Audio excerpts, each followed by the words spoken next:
Mismong COMELEC na ang nagsabi, limitado ang kanilang budget para sa overseas absentee voting ngayong taon. Ang resulta, may ilang pagbabago sa sistema na pinangangambahang pag-ugatan ng mga problema. May report si Sandra Aguinaldo. 10 araw bago magsimula ang overseas absentee voting, ipinakita sa media at sa mga Pilipinong nasa Hong Kong ang kanilang gagamitin sa pagboto. Masusing sinuri ang mga kahong naglalaman ng 80,000 balota, maging yung mga naglalaman ng iba pang gamit tulad ng CF cards at marking pens. Pero pinakatinutukan ng COMELEC ang pagbusisi sa mga PCOS machines para matiyak na selyado ang mga ito.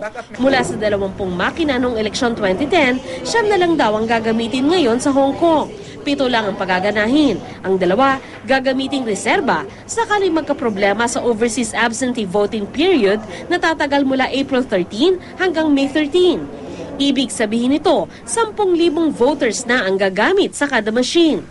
Ngayon, it's 10,000 voters per machine. Ang ginagawa na namin, binigyan namin ng 10 sets ng CF cards. May main at saka may backup. 10 sets yon to accommodate the 10,000 voters.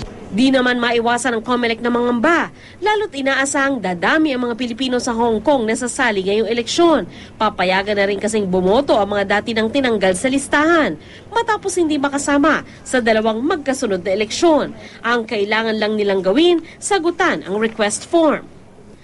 Isa lamang daw ito sa mga problema sa mga pagbabago sa sistemang nag-ugat sa maliit na budget ng COMELEC. Sa katunayan, tinanggal na ang electronic na pagpapadala ng resulta ng botohan mula sa presinto patungo sa canvassing center. Yung huling OAV in 2010, there were only 2 countries na automated. Yun yung Singapore sa Hong Kong. Ngayon ang ginawa namin, in-expand namin to 7. Tinanggal namin yan kasi since marami na kaming countries na in-expand, yung costing for the transmission masyadong mataas. Wala na rin daw silang gagamiting indelible ink para makatipid. Kasi yung indelible ink for OAV, 30 days kasi yung voting nila eh. No? So, if you really wanted to cheat, diba, you could always come back after 1 week. Wala na or 3 days. Wala nang traces na may ink ka. So parang naging useless na rin yung indelible ink. Sa kabila nito, titiyakin naman daw ng COMELEC na magiging maayos ang overseas absentee voting ngayong taon. Number 1,